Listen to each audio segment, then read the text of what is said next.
Hi there. How is everyone this evening? It is Monday night, April 1st. It is hard to believe that we're actually here starting April. Hopefully, here in Cincinnati, at least the weather today was quite cold, but it's supposed to get warmer this week, and I am looking forward to spring. Hopefully, we're done with this cold weather, and we are going to be able to move into this next season and enjoy things more, be outside more, and enjoy life. But I wanted to come and talk to you tonight. The last time I went live, I told you that I was going to be starting to do more lives and sharing some more health tips and things to help you. I know that as I've been on my journey, learning and getting more information has been key to helping me be successful. So I really have a passion for helping people change their lives and get healthy. And so I wanted to share some things that I have been learning, and hopefully that I will be able to help you as you are on your own journey, no matter what that journey is. So tonight I wanted to come to you and talk to you about the idea of emotional eating. I have been an emotional eater as long as I can remember. I always say it doesn't matter what the emotion is. I eat when I'm happy. I eat when I'm sad. I eat when I'm bored. I eat when I'm stressed. I eat when I'm angry. That has always been my go-to. It's a way that I feel temporary comfort, but the key word is temporary. It does not last. I'm feeding my emotions. I'm not really feeding my body. And when we eat out of emotional hunger, we aren't really hungry. It's not our body. It's not hunger. It's that need to feed the emotion to make us feel better. And that, of course, can lead to, and usually does, to choices that are not healthy for us. And oftentimes we will overeat, eat to excess, and feel terrible as we're doing it, and certainly feel terrible after it. Those first few bites might taste good, but once you get past those first few bites, you're not even paying attention. At least for me, I'm not paying attention. I am not mindful of what I'm eating anymore, and I'm just eating. And then afterwards, I feel terrible. I feel I feel guilty. I feel shame, and then physically, I usually don't feel good. I feel uncomfortable, and I don't like that.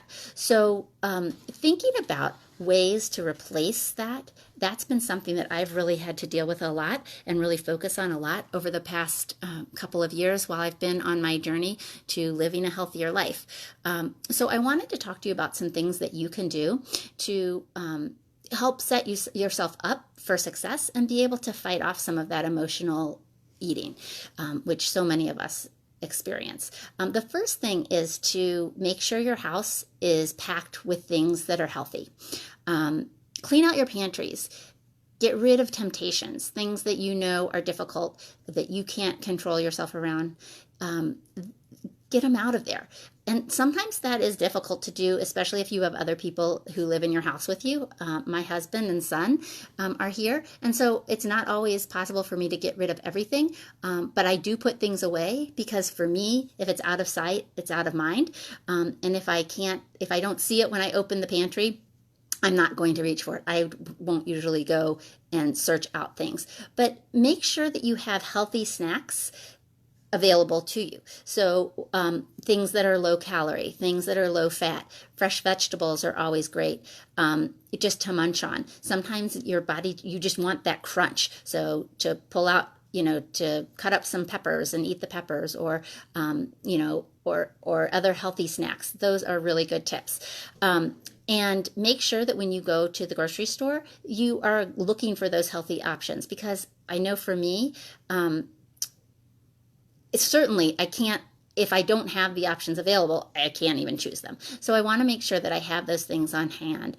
And when you go to the grocery store, another tip is to, first of all, go with a list.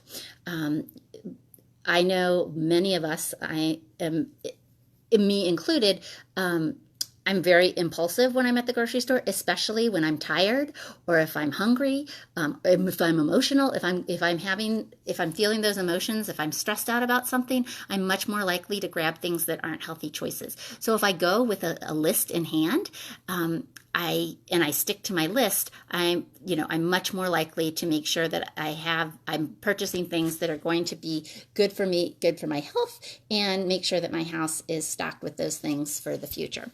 The second thing is to determine what your triggers are. So we really have to self-monitor and really be much more mindful about everything that we're doing. So the next time you go to reach for comfort food, practice what we call stop, challenge, and choose. Dr. Anderson, who's the co-founder of the program that I am doing and that I am a health coach for, he developed this concept of stop, challenge, and choose. So if you are going to reach for something, stop yourself.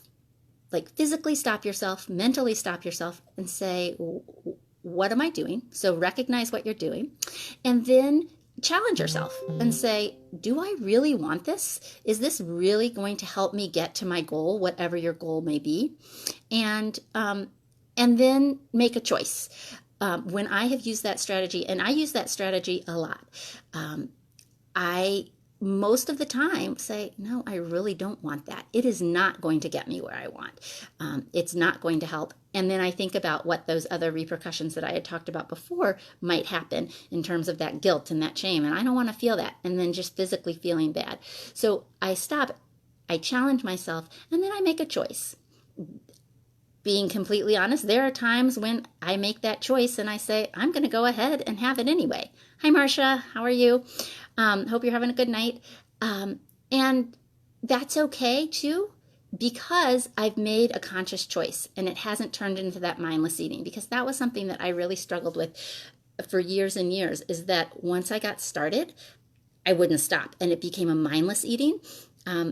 Before I knew it, the bag of chips was gone or the pint of ice cream was gone. So if I have made the choice, once I've stopped myself, I've challenged, and as I said, most of the time I say, no, I really don't want this. I'm just stressed or I'm just bored.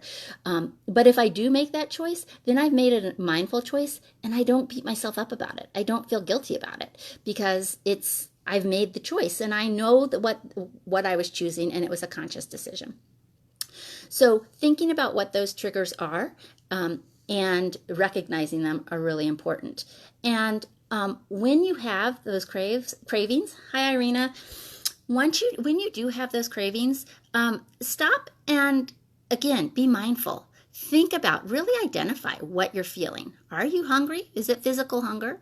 Or is it just that you are bored and you don't really have anything else to do, so you're going to the pantry to reach for something?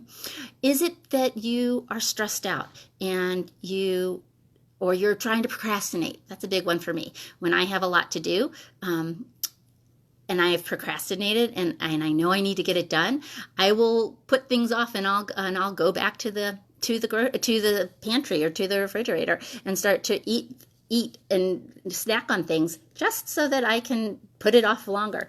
And that's another thing that personally I'm working on, is that procrastination. But for me, they go hand in hand. So being aware of that and knowing that happens to me helps me to combat that. But figure out what you're feeling when you go to eat something from an emotional state. Figure out what you're feeling, and think about what your body's saying to you. Figure out what cues your body is giving you, and then by pausing and doing that, it lets you to realize that you have other choices and other ways that you can handle your feelings. So whether it's instead of reaching for cookies or potato chips, you might say, you know what?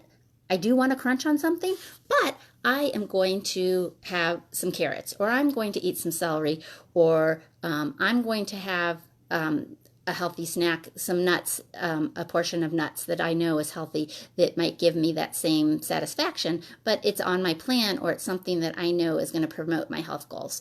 The next thing, and kind of connected to that, is once you've identified that and you've stopped, you've challenged yourself, and you are choosing, hi Jeanette, you can find alternatives and So you know your triggers, and then think about what you can do instead.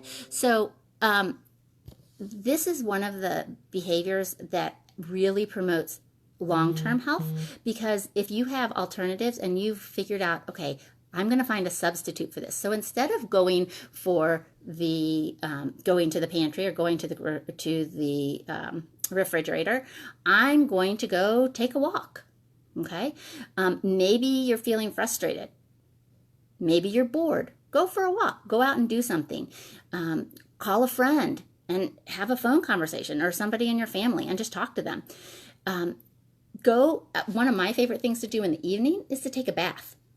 I will do that. And just find some way to distract yourself.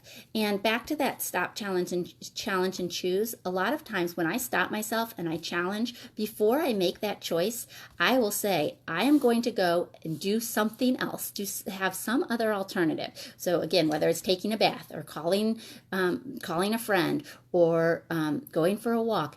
And if I still want whatever it is, X, Y, or Z, then I'll make that decision then.